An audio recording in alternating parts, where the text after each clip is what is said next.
Hello friends, நம்ம இப்போ work ஷாப்புக்கு வந்திருக்கிறது செவர்லெட் பீட் பெட்ரோல் வெஹிக்கிள். கஸ்டமரோட கம்ப்ளைண்ட் என்ன அப்படின்னா, வெஹிக்கிள் வந்து மிஸ்ஸிங் ஆகுது அப்படின்ற கம்ப்ளைண்ட். செக் பண்ணி பார்ப்போம்.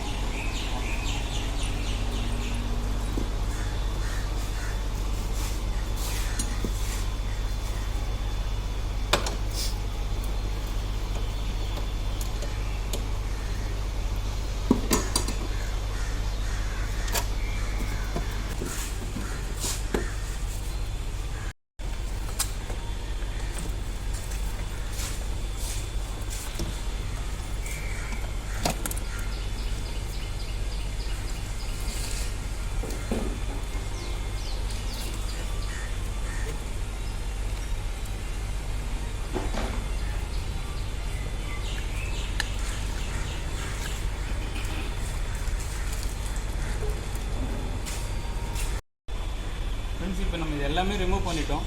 பண்ண பிறகு இதில் என்ன சிம்டம் நமக்கு தெரியுது அப்படின்னா, இதில் ஸ்பார்க் ப்ளக் இது வந்து 1,08,000 கிலோமீட்டர் வண்டி ஓடி இருக்கு. இந்த ஓடினதில் கஸ்டமர்ஸ் வந்து அதோட மிஸ்ஸிங்கோட மெயின் ப்ராப்ளம் இந்த ஸ்பார்க் ப்ளக் என்ன ஆகிருக்கு அப்படின்னா, வாட்ரு என்ட்ரி ஆகி ஷார்ட் ஆகிருக்கு, பாடி ஷார்ட் ஆகிருக்கு. ஷார்ட் ஆனதுனால உங்களுக்கு கரண்ட்டு வந்து டைரெக்டாக பாடியில் கிரவுண்ட் ஆகிறதுனால உங்களுக்கு இந்த கம்ப்ளைண்ட் வந்து மிஸ்ஸிங் கம்ப்ளைண்ட் வருது. இது என்ன ரீசன்னால் வருது அப்படின்னா, நம்ம எவ்ரி டைம் வந்து வெஹிக்கிள் வாட்டர் வாஷுக்கு கொண்டு போகும்போது என்ன ஆகுது அப்படின்னா, நம்ம இன்ஜின் வாஷ் பண்ண சொல்லி கேட்போம். சில பேர் என்ன பண்ணுறாங்க அப்படின்னா, இன்ஜின் கஸ்டமர் கேட்குறாங்க அப்படின்ற ஒரு காரணத்தினால இன்ஜின் வாஷ் பண்ணுறாங்க. இன்ஜின் வாஷ் பண்ணும்போது நம்ம முன்னாடி பிரிக்கிறதுக்கு முன்னாடி பார்த்துருந்தோம், எல்லாமே ஃபுல் அசம்பிள்டாக இருந்தது. ஆனால் பிரித்த பிறகு உள்ளே பார்த்தீங்கன்னா அவங்க வாட்டர் வாஷ் பண்ணதான வாட்டர் கண்டென்ட் வந்து உள்ளே ஃபுல்லாக ஃபில் ஆகி அவங்களுக்கு அந்த இன்சுலேட்டருக்கும் பாடிக்கும் காண்டாக்ட் ஆகிடுச்சு. காண்டாக்ட் ஆனால் இது மாதிரி ஆகிடணுன்னா உங்களுக்கு பாடியில் வந்து எலக்ட்ரிக்கல் வந்து ஃபெயிலியர் ஆகுது. இது மெயின் ரீசன். ஸ்பார்க் ப்ளக் கையில் வச்சுருக்கோம். நான் ஆல்ரெடி உங்களுக்கு டீட்டெயிலாக முன்னாடி சொல்லியிருந்தேன். ப்ளஸ் நம்ம நியூ ஸ்பார்க் ப்ளக்கு நம்ம கையில் வச்சுருக்கோம். இதோட கண்டிஷன்ஸும் ப்ளஸ் நம்ம கல்பனதோட கண்டிஷன்ஸும் பார்த்தாலே உங்களுக்கு ஓரளவுக்கு நீங்கள் அண்டர்ஸ்டாண்ட் பண்ணுறது உங்களுக்கு தெரியுதுங்களா? எந்த அளவுக்கு உங்களுக்கு வாட்ரு என்ட்ரி ஆகி உங்களுக்கு பாடியில் கிரவுண்ட் ஆகி டைரெக்டாக உள்ளே இருக்க எலக்ட்ரிக்கல் பாயிண்ட் வந்து ஷார்ட் பண்ணியிருக்கு. நம்ம இந்த ஸ்பார்க் ப்ளக் சேஞ்ச் பண்ண போகிறோம். மெயினாக வந்து ஏஜ் ஆக ஏஜ்டு வெஹிக்கிள்ஸ் அப்போது தென் 7 to 6 இயர்ஸுக்கு மேலே இருக்க வெஹிக்கிள்ஸ் எல்லாமே பொதுவாக பார்த்தீங்க அப்படின்னா இன்ஜின் ரூம் வாஷ் பண்ணுறத கொஞ்சம் நம்ம தவிர்க்கிறது ரொம்ப நல்லது. என்ன காரணம் அப்படின்னா, நிறைய கப்ளர்ஸில் வாட்டர் என்ட்ரி, ஏன்னா இன்றைக்கி வாட்டர் வாஷ் பண்ணுற பொதுவாக எல்லாருமே வந்து என்ன பண்ணுறாங்க அப்படின்னா, வாட்டர் வாஷ் கஸ்டமர்ஸை கேட்குறாங்க அப்படின்ற ஒரு ரீசனுக்காக பண்ணிவிட்டு அவங்க ஏர் ப்ளோ பண்ண விட்டுடுறாங்க. ஏர் ப்ளோ பண்ணாதனால இருக்கிற கப்ளர்ஸுக்குள்ளே இந்த வாட்டரோட மாய்ஸ்சர் உள்ளே போயிட்டு கண்டென்ட்டு இருந்து நம்மளுக்கு எலக்ட்ரிக்கல் ஷார்ட் சர்க்யூட்டை க்ரியேட் பண்ணுது. மேக்ஸிமம் வந்து ஏஜ் அபோவ் தென் 5 இயர்ஸுக்கு மேலே இருக்க வெஹிக்கிள்ஸ் எல்லாமே இன்ஜின் ரூம் வாஷ் பண்ணுறதை கொஞ்சம் அவாய்ட் பண்ணிவிட்டு ஏர் ப்ளோ மட்டும் பண்ண சொல்லுங்கள். இந்த எலக்ட்ரிக்கல் ஃபெயிலியர்ஸோ இல்லை சர்டன் டைம் 40,000 கிலோமீட்டருக்கு ஒரு வாட்டி ஸ்பார்க் ப்ளக்கோட இன்டர்வல் டைமை ஸ்கிப் பண்ணோம் அப்படின்னா, ஃபஸ்ட்டு திங் வாட்டர் வாஷை நம்ம அவாய்ட் பண்ணுறோம். 40,000 கிலோமீட்டருக்கு ஒரு வாட்டி ஸ்பார்க் ப்ளக் சேஞ்ச் பண்ணுறோம். அப்படி பண்ணோம் அப்படின்னா இந்த எலக்ட்ரிக்கல் ஃபெயிலியர்ஸ் நம்ம வண்டியில் வராது.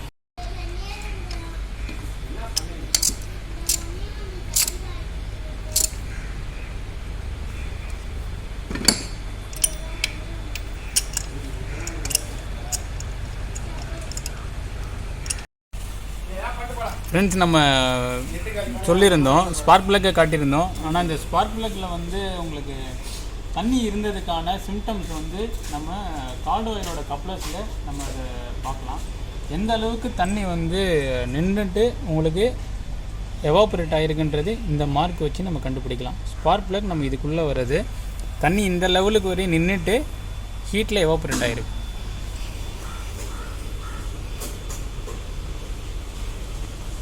முன்னாடி சொல்லியிருந்தேன், பழைய வண்டிக்கு வாட்டர் வாஷ் நீங்கள் வந்து பண்ணாதீங்க, இன்ஜின் ரூமில் வந்து வாட்டர் வாஷ் பண்ணாதீங்க அப்படின்னு ஒரு விஷயத்த சொல்லியிருந்தேன் உங்கள்கிட்ட. உங்களுக்கு ஒரு சில சந்தேகங்கள் இருக்கலாம். புது வண்டிக்கு மட்டும் அப்போ அந்த கப்பில் இன்ஜின் ரூம் வாஷ் பண்ணலாமா, அது அட்வைசபிளா அப்படின்னு நீங்கள் கேட்கலாம். இதுக்கு வந்து நான் ஒரு சின்ன உங்களுக்கு ஒரு எக்ஸாம்பிள் காட்டுறேன். பக்கத்தில் வாங்க. புது வண்டியில் இந்த சிலிக்கானில் ஒரு கப்ளர்ஸுக்குமே இந்த வைப்ரேஷன் கண்ட்ரோல் பண்ணுறதுக்காக கரெக்டான எலக்ட்ரோட்ஸ் வந்து உள்ளே மிஸ் ஆகாமல் போகணும் அப்படின்றதுக்காக எல்லா மேனுஃபேக்சருமே வந்து இது மாதிரி எக்ஸ்ட்ரா வந்து குஷனிங் ஸ்லீவ்ஸ் கொடுத்துருப்பாங்க கப்ளர்ஸுக்கு. இது மாதிரி இருக்க கப்ளர்ஸ் என்ன ஆகுனா புது வண்டிக்கு நல்லா க்ரிப்பாக வந்து வைப்ரேஷனை கண்ட்ரோல் பண்ணுறது மட்டும் இல்லாமல் வாட்டர் என்ட்ரியை அவாய்ட் பண்ணும்.